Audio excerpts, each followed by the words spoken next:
Hello, today we are going to discuss one of the most important topic in cardiac emergency, that is MI. First of all, we are going to look over the history of the patient, that how patient can present in ER with MI. Most of the time patient present in ER patient of MI with chest pain that is radiating to the left side, left arm and jaw, but pen could be central in nature, that is not radiating in anywhere, or it could radiate to the gastric region, or sometime it could radiate to both of the arms.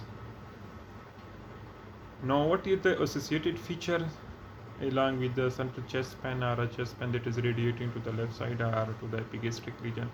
Patient are present with sweating, nausea, vomiting, dizziness, and vertigo, and also sometimes complaining of palpitations. So today I am going to go through inferior wall MI. So patient of inferior wall MI usually present with the epigastric pain because of the right coronary artery blood supply to the right side of the heart, that is right atrium, right ventricle, and apex of the heart.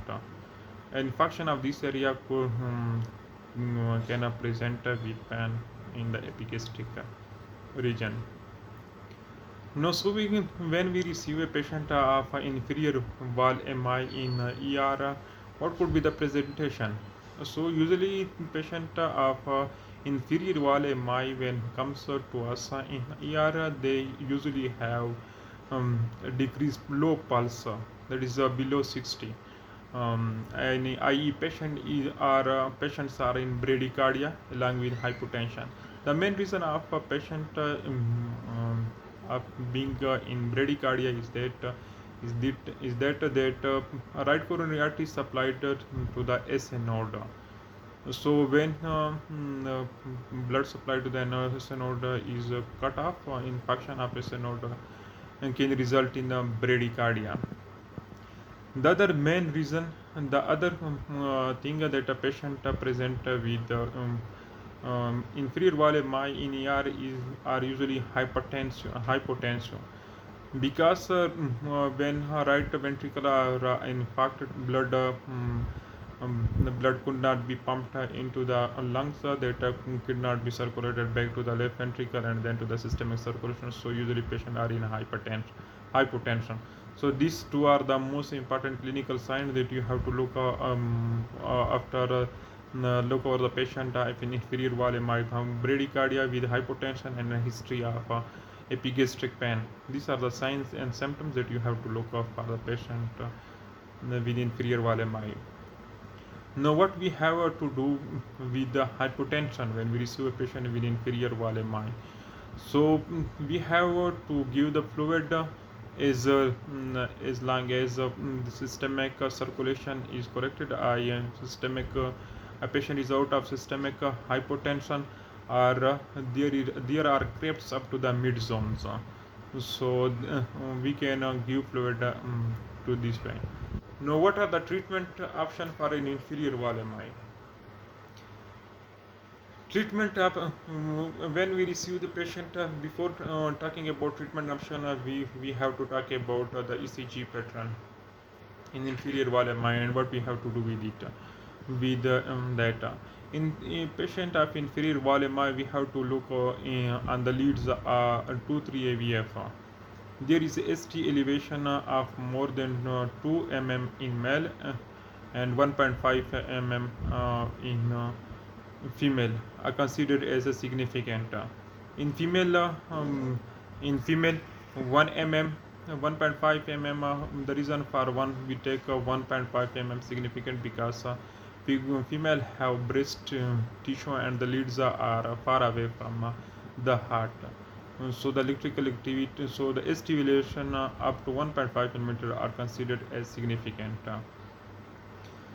So we have ST elevation in 2-3 AVF of inferior wall MI, and after that we gave when we find that there is ST elevation in 2-3 AVF, Then we give to this patient streptokinase. Our other option we have tickless and tickless. Tenticlase is preferred or tickless because of easily administration. However, the rest of the risk and benefits are the same about the LT and tenticlase.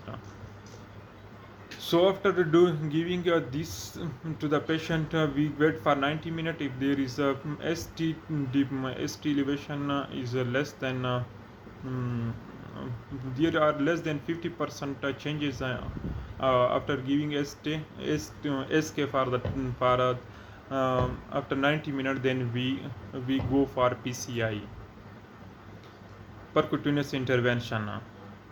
If there is more than more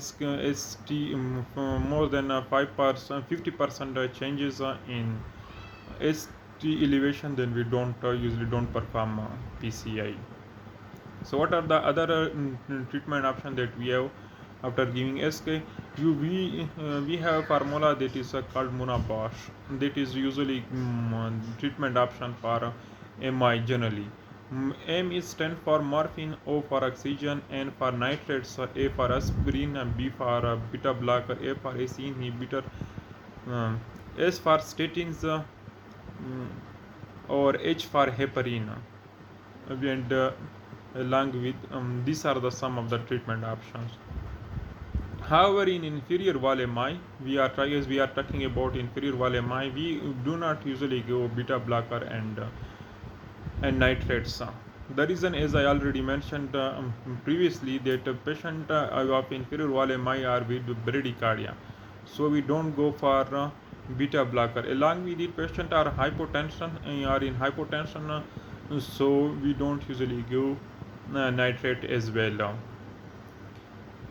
So usually we are treating the patient with this morphine, oxygen, aspirin, and other second antiplatelet drug, that is clopidogrel, heparin, with 1.5 milligram per kg BD. Clopidogrel is given 75 milligram OD, and disprin or aspirin is given 300 milligram OD. And Clexane is low